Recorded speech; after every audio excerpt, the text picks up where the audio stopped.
Assalamualaikum warahmatullahi wabarakatuh. Pada video kali ini saya akan memperlihatkan atau memperkenalkan beberapa alat navigasi yang ada di anjungan yang biasanya kita gunakan atau perwira di kapal gunakan pada saat kapal berlayar, berlabuh, atau pada saat kegiatan manuver di atas kapal. Alat navigasi yang pertama ada Global Positioning System atau GPS, yaitu sistem display yang digunakan untuk menunjukkan posisi kapal dengan bantuan Global Positioning Satellite di orbit bumi.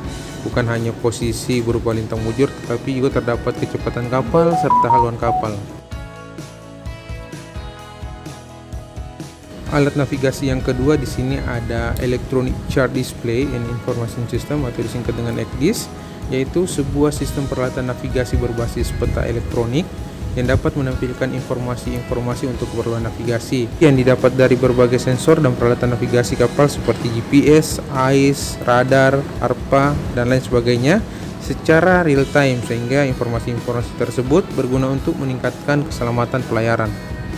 Alat navigasi yang ketiga di sini ada Automatic Identification System atau disingkat dengan AIS, yaitu sebuah sistem pelacakan otomatis digunakan pada kapal dan pelayanan lalu lintas kapal atau VTS, berfungsi untuk mengidentifikasi atau menemukan kapal yang berada di dekatnya.